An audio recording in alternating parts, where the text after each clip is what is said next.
Ja, da har vi kommet til onsdag 29. Og vi skal ut og selge vafler igjen. Sant, Marita? Og selge vaffel. Selge vaffel. Ja, klokka er 1:30. Nei, jo 1:30. 1:30. Ja, det var jo utgjort akkurat når vi skal gå nå, så begynte det å regne. Men vi får jo bare ta sjansen for det. Så kommer jeg svært redd opp på sykkelen, men etter fått han vekk nå. Han er her nå.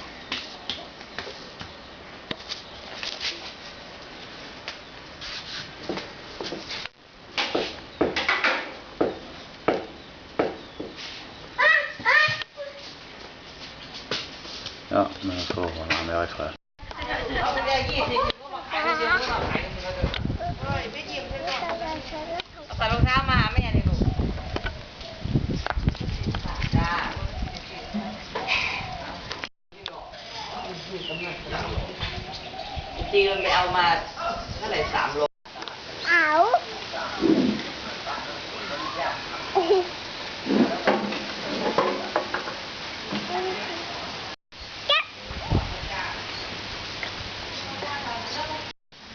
Ja, nå er vi i en ny landsby igjen, og vi skal videre til en til landsby noen kilometer lenger inne. Bare for å få testet ut dette her. Det er jo ikke noe problem å selge det anyway. Men for å klare å lage en fast kundekrets når vi skal kjøre på med mer vafler etter hvert.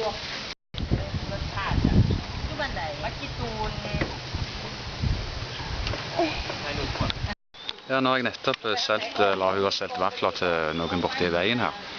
Og han snakket godt engelsk og er fra Ubon, og der var det 2 nordmenn som gifte i hans familie. En politimann fra Oslo og en annen.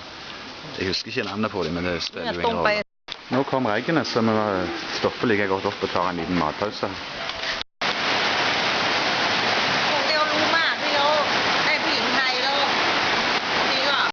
Det ser ut som det kan ta en stund dette her. Nå hadde det stelt i 1 time nå før dette regnet kom. Og sånn som det ser ut nå, så kan det sikkert bli 1 time på minst å stå her. Nå har det sluttet å regne. Det regner litt ennå. Så jeg vet ikke hva vi gjør når vi har tid på seg vafler. Vi måtte bli værende over 1 time inni den butikken, forbi den butikken. Om vi bare skal reise hjemover igjen og så selge dressen den veien, eller om vi skal kjøre en ny plass. Jeg tror det blir det første at vi reiser mot hjemveien. Det ser ikke bra ut i været her. Jeg fryser jo faktisk. Vi tar med noen haikere på veien. De skal bort i tempelet her. Ja, nå har vi kjørt til tempelet og dukket på do.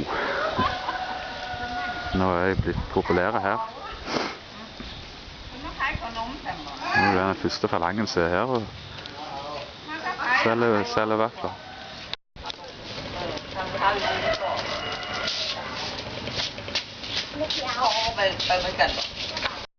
Ja, der har jeg siste vaffelen.